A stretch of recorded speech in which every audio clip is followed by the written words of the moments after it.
गाना बजाना पर बबुआ हमारे बड़ भैया से गाना बजाना सुनने को मिला भाई। तब राकेश भैया प्रणाम। हमसे खराब है कि जश्न की तैयारी किया जाए। सरकार विचार करी पक्षी कहती है कि मैं फल खाया हूँ इस वृक्ष का, गंदा किया हूँ पाप। धर्म हमारा यही कहता है चलूंगा इसी के साथ। अब के भाई के देखो, पक्षी के रीति देखो, अब के मनुष्य के रीति देखो, दोनों भाइये बारे ना हो। दूसरा से रिश्ता फरिया कहत रे ये बाजा साउंड के तोहर ये मुझे मौसा तू अपना कह देता देखिए कि हमारे मौसा भरती तू बोला गई ये सब गलत चीज है। देखिए दोनों भाई बारे इनकर मम्मी इनकर भौजी आई दोनों जना के मेहरारू हमर साली लगी है। भैया जी देखिए इनकर बाबूजी होंगे। अपने में दोनों भाई करते हैं, ये सब गलत चीज है। लड़का के माफ करे के चाहिए, छोड़ो नहीं ओकर बात के काहे ठोबो। पक्षी कहती कि मैं फल का हूँ वृक्ष का, के साथ जल जाऊंगा। आई मनुष्य के कर्तव्य देखो तो लागल। बाकी गौर करो ये संसार कभी लिखले का संसार क्या है? ये संसार नैहर है। नैहर किसको कहा गया है? जहाँ रहना नहीं है। ससुराल किसको कहा गया है? जहाँ रहना है। जाओ जोरे टमाटर रे तू पहला क्लास में पढ़त रहे तो दूसरा में कैसे फॉर्म भर देले रे। जहाँ जाना है वहाँ ससुराल है। पूरा समय खाली हो गए, देखो तो खाली पूरे लौकाता। सुनो पैसों दे वाला क्यों नहीं किया चिल्ला ऐसी। ए बूची तुमको कहाँ जाना है? ससुराल। नैहर में खाइल हो गई। सुनो नैहर में तू रोहन सीखबू। नैहर में राकेश भैया रोहन सीखबो, तब ससुराल में बास राकेश भैया प्रणाम। जाए पोत तू तो बहुत करवाते। ये सब बड़ा खतरनाक है। आय हाय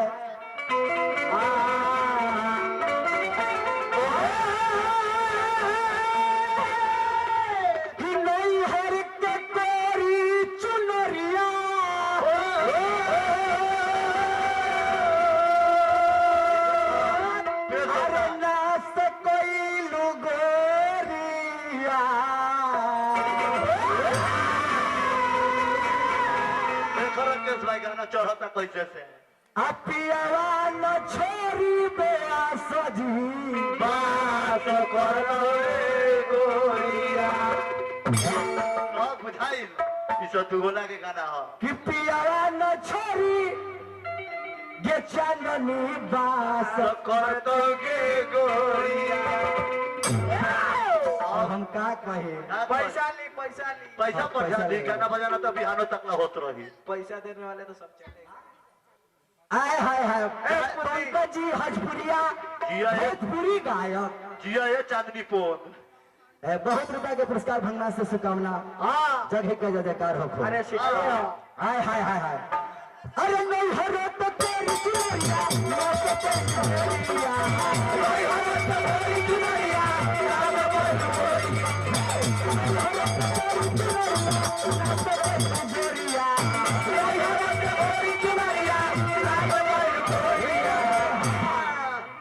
अरे पियावा न छोरी तोहरा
सुनो और का कि चढ़ली जवानी में तू जब ले तोहर चढ़ल जवानी बा तू ऐठ के चल तारू तोरा 2-4 गो गहकी कब लागल बा तोरा 2-4 गो गहकी कब लागल बा ई तो खाली अपना फेर में ही तोहर ब्यूटी बनल बा तब ले आ जब ई केस पक जाई बुझा है पोत जब तोहर केस पक जाई आ गाल सुटुक जाई तो तोरा कोई ना पूछी ए बाबू और का सुपर चौधरी कहीं लिखले का हाय हाय कि चढ़ल जवानिया में अरे चल तारी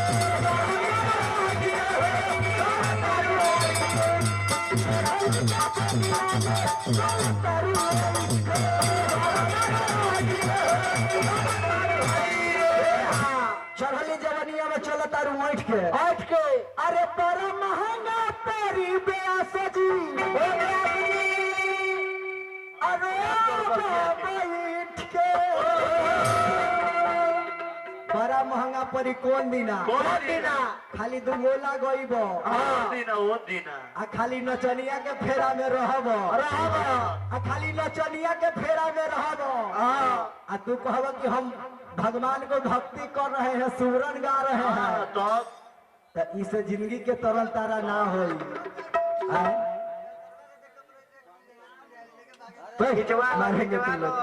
राकेश भाई ओकरा छोड़ दे एकरे ले जा हे बबुआ रे चढ़ली जवानिया में चला तारू ऐठ के अरे बड़ा महंगा तारी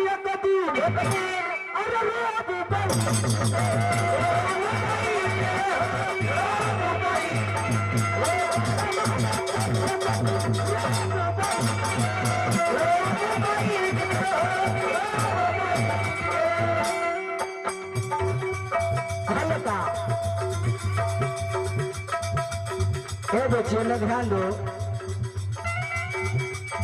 अरे हरि के भजन के तू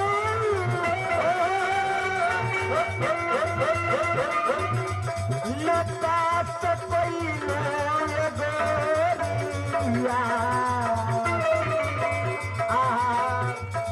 हरि के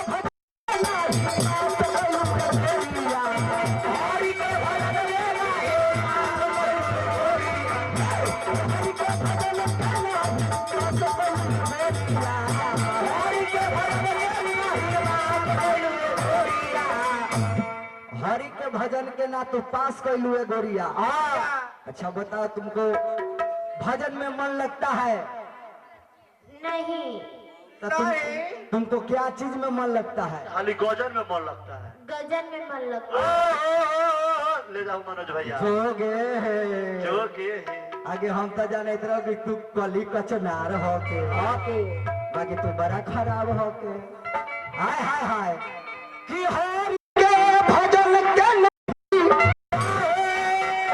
अरे पास कैलू के गोरिया पियावा न छोड़ी तोहरा पास करी के